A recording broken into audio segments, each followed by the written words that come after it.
There's been chainsaws and trees. There's been every form of industrial equipment possible roaming through my streets from the city in their annual cleanup. All in a stagnated parade, interrupting this video, and every time I think they're gone, I decide to record, and they're coming back again. So, hi. There's drama on Horizon. And it all hinges around a sheep. I haven't seen this much drama since Dolly the sheep was cloned. It's freaking... It's dumb, first of all, because Keenard, Steffi, and Courier Carrie exist. But the fact of the matter is that everyone on the server is all about Lullaby Melodia. It's just a catch-all for most of the content. You just throw Lullaby Melodia at things and it'll solve the problem for you. I don't fault people for feeling that way. Beastmaster is kind of the job choice of the moms and dads and, career people of, here we are 20 years later. We don't have the same amount of time as we used to, and if we have Beastmaster level, then, oh yeah, Lullaby Melodia solves most things. Let me get that singing herbal broth, buddy.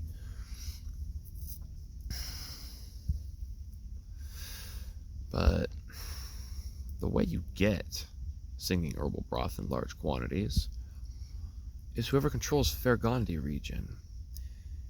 And for about the last month, nobody has. Someone has decided that they're just going to die and re-raise and die and re-raise in the zone to make sure the beastmen always control it right before the tally.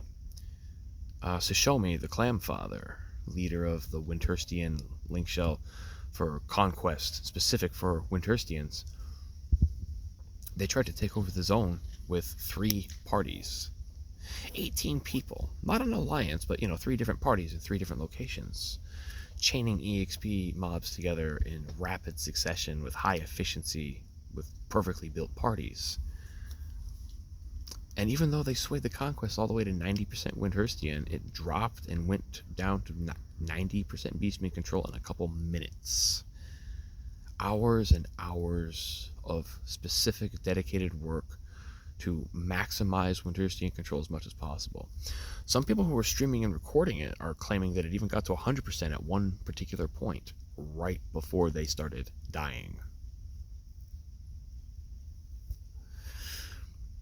And once again, here we are with someone who has probably made what I can only assume is entire Mog safes, storages, inventories, and Mog satchels on all of their characters full of singing herbal broth to sell for the next multiple months. And all they have to do is log on to one of their characters and die a couple times for about 20 minutes to continue facilitating this endless mafia-style market manipulation. And it's within the rules. What they're doing is conquest control. They're being competitive with conquest for a specific gain. As far as that goes, that is their intent. That is what their actions are accomplishing. That's within the rules. This has angered many people. Just a lot of people. And to me, that's the fun of it, I'm sorry to say. Drama is entertainment to me, especially when it's real. Reality shows are one thing, but, oh man, sometimes... I like to try to be helpful, right? I like trying to give assistance and guidance to new players as much as I can. That's what I like to do. That is typically what I like to contribute to things. But it would be an utter lie of me to say that I don't enjoy sitting back with some popcorn and watching drama unfold right in front of me. It's just the best. I'm sorry. I'm just being honest with you, though. My investment into this is basically looking at an ant farm. And there's a spider in the ant farm colony now, and they're currently deciding how to get rid of it. It's exciting and beautiful to find out how are they organically going to solve this. And again, personally, I think that their answer is the correct one. You ruin the value of the singing herbal broth. They have no reason to continue doing what they're doing. I destroyed Silent Oil on Leviathan on retail a long time ago because it was 24,000 a stack in the post-RMT era. Eventually brought it down to about 16,000 a stack for a while, and it took me, I don't know, about 8 months or so. But I eventually got it down to 9, 8,000. Kind of flip-flop between those two for quite some time. But I wanted to make Silent Oil available to people again. That was my goal. That was the only thing I cared about. You know, my own money, whatever. I didn't feel right at one point getting 24K a stack for Silent Oil. That was too much, and because it was a necessity for people doing Sky, everyone needed it. And it just didn't feel right, though. At least to me. Excuse me.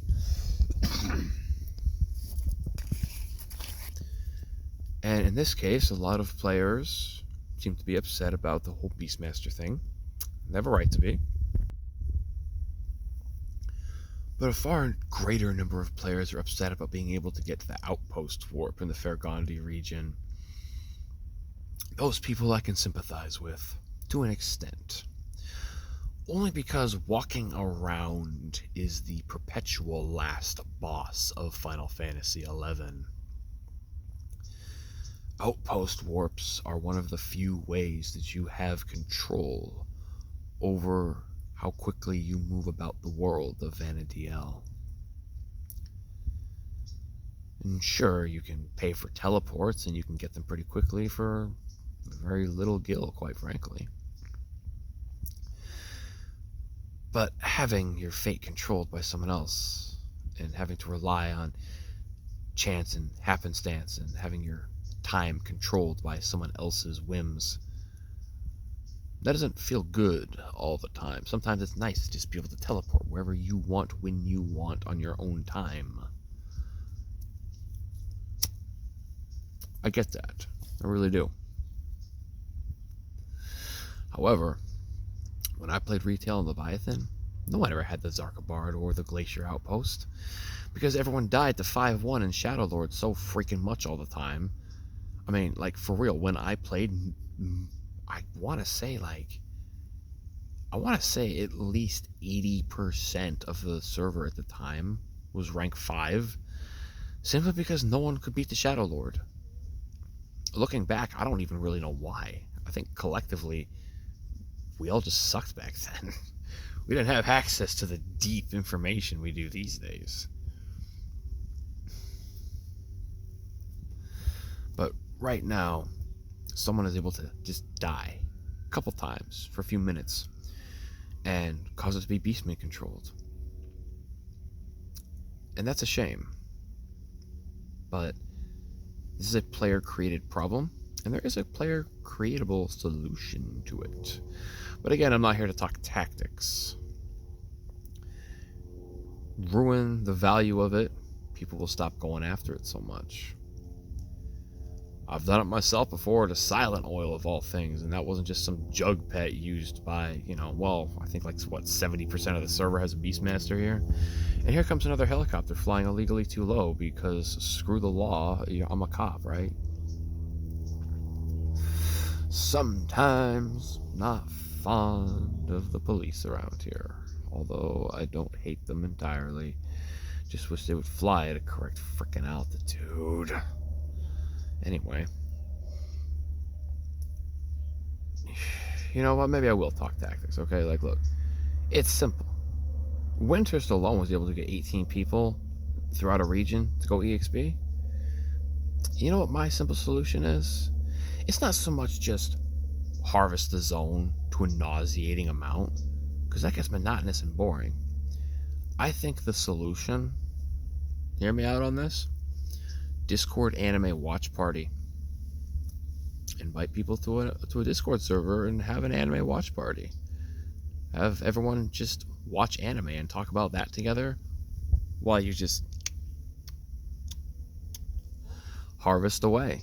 You get about 4 people at each node, so nobody has to walk around, and you don't make the point harvesting the zone.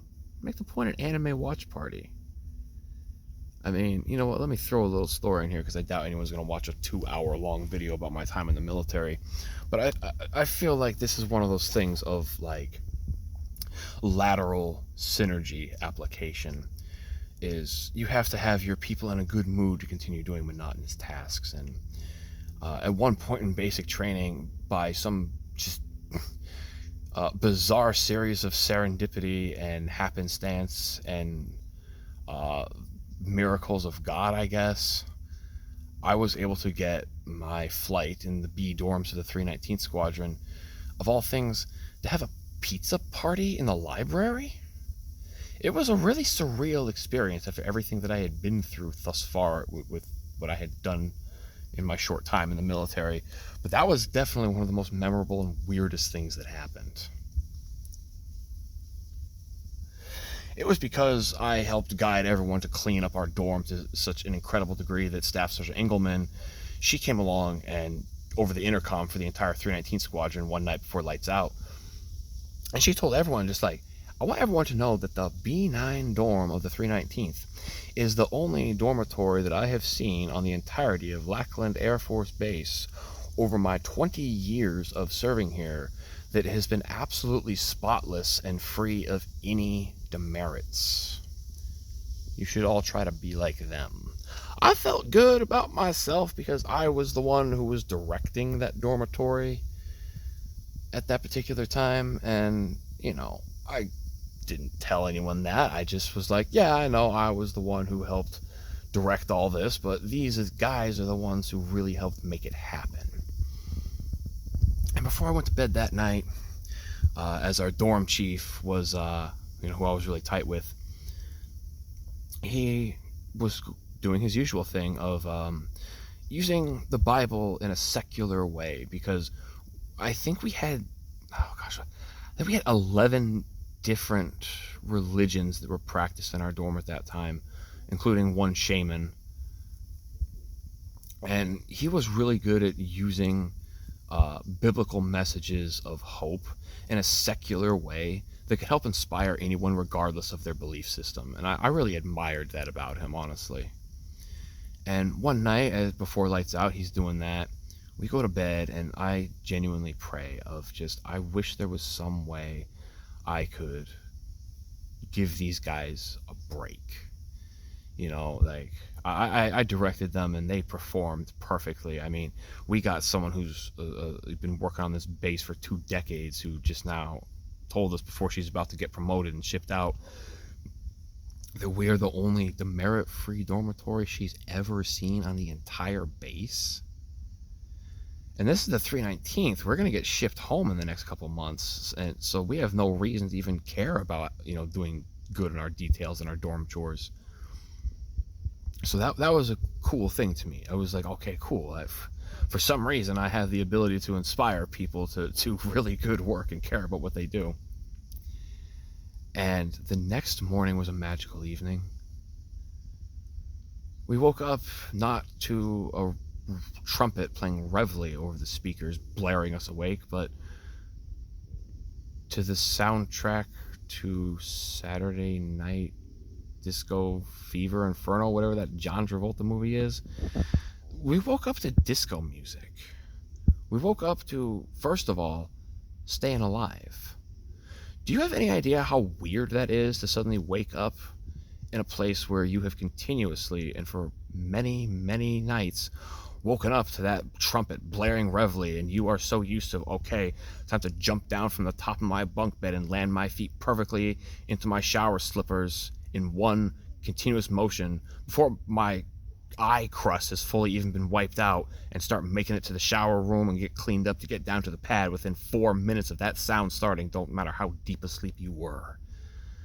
And then on the next morning, after going to sleep feeling pretty good and praying to God for some sign that there would be a way for me to repay those who worked under me, I awoke to Staying Alive. And then they played that one song. After that, they played Pick Up the Pieces, that one funky disco song where you feel like you're a pimp with goldfish in your shoes strutting along Front Street. Play that song. We cleaned up that dorm in record time. Everyone was so positive and happy. It was a trip. And everyone was all looking around for just kind of like a confirmation of I'm not having a fever dream, right? This is actually, we are actually doing this, correct? We get down to the pad, And Staff Sergeant Engelman, she has her little teeny tiny daughter there who's like 7 years old or something. She's in Girl Scouts and she's selling chocolate bars. And Staff Sergeant Engelman decided to buy $850 worth of chocolate bars for her daughter's fundraiser and give them out to all of us in the 319th because she was just so happy of how clean our freaking dorm was. She decided to reward the entire squadron with candy bars. It was an interesting sight seeing a bunch of men and women aged 18 to 42 sitting down on the concrete asphalt pad you might see in a New York slum as an excuse for a basketball court. And chocolate bars are just being handed out from the front in a continuous succession of hands. Many people have two. I want to say that like 90% of us had two. And then afterwards, she tells us, for the next 2 minutes, you are all allowed to trade bars amongst each other to have the ones you want. And that was one of the most equalizing moments of my entire life, honestly. All the backgrounds and all the knowledge and skills that all of us had brought to the table to serve the military with, and here we all were in our BDUs getting freshly cleaned up and sitting on the ground trading chocolate bars with each other like a bunch of kindergartners. It was very humbling, honestly, for everyone there.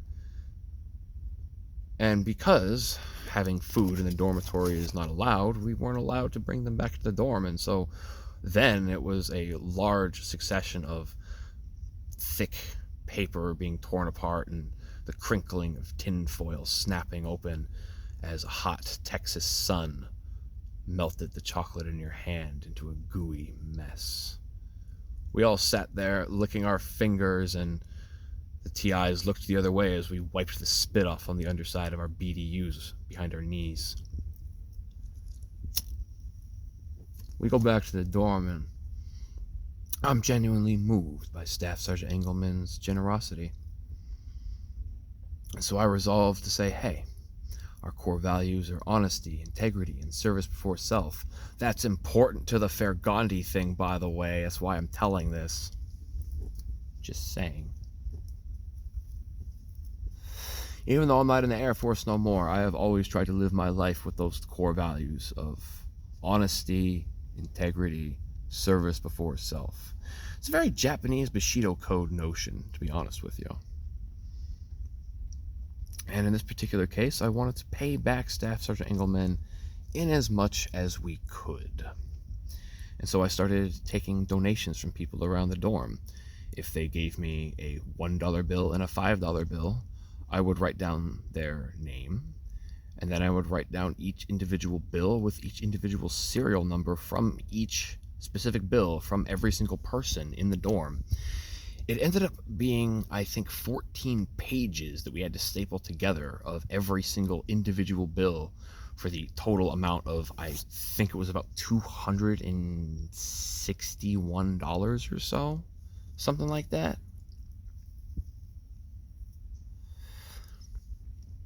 And there was one dude who he didn't have any cash on him when he came onto the base.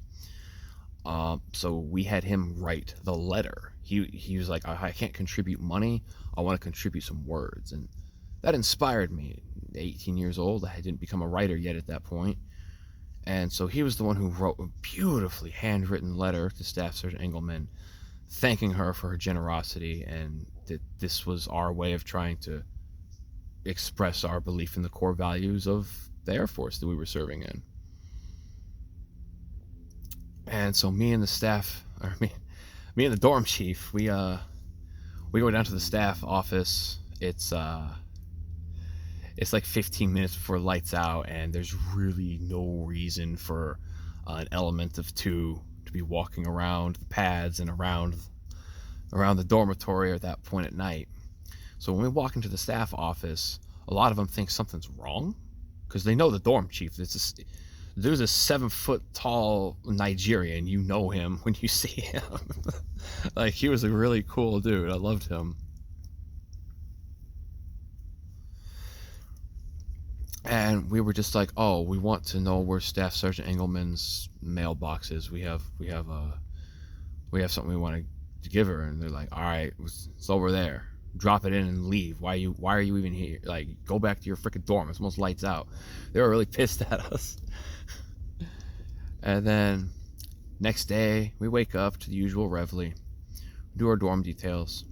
We go down to the pad for chow, and Staff Sergeant Engelman comes around and whispers something in our dorm chief's ear while we're standing in formation, like when we have to be icy statues and can't move or nothing. She comes over and just whispers something in his ear, walks away, and I have this terrible feeling in my stomach of just like, uh-oh, we just effed up.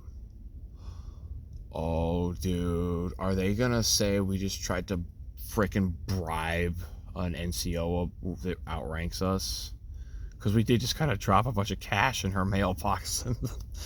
I was scared. And then when there's no TIs around, dorm chief like looks over his shoulder at me. He's like, Salvato, we need to talk when chow hall's done.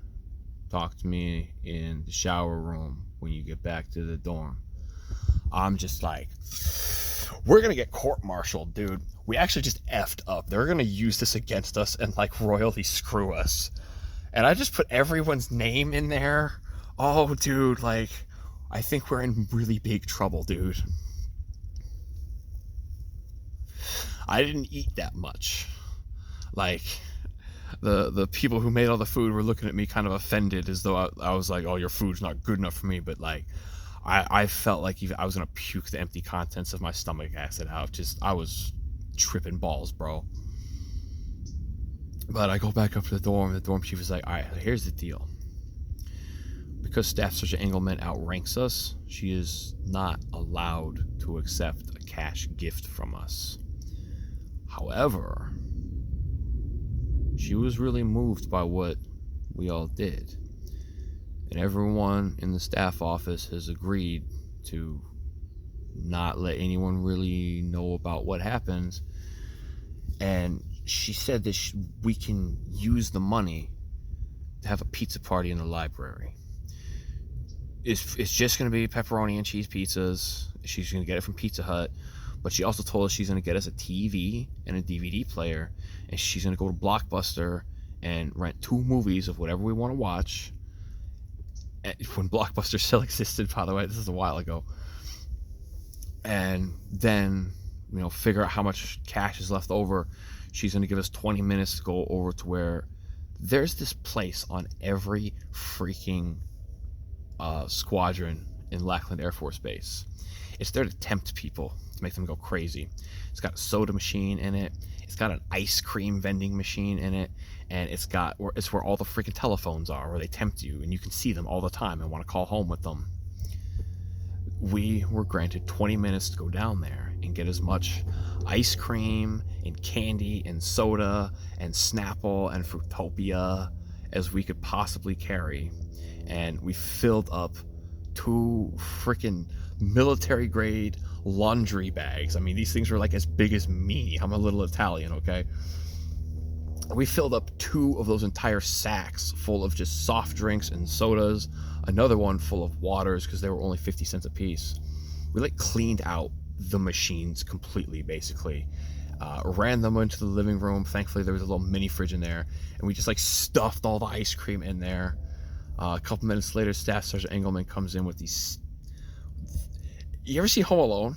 You know what the dude comes in with, just like that stack of pizzas? Okay, well, because Staff Sergeant Engelman is local military, they gave her a huge discount. She came in with a literal pizza tower.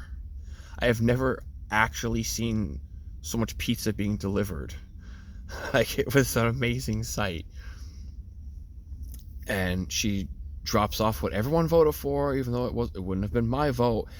Keep in mind, this was a dorm of nothing but men, and most of them were on average age 30.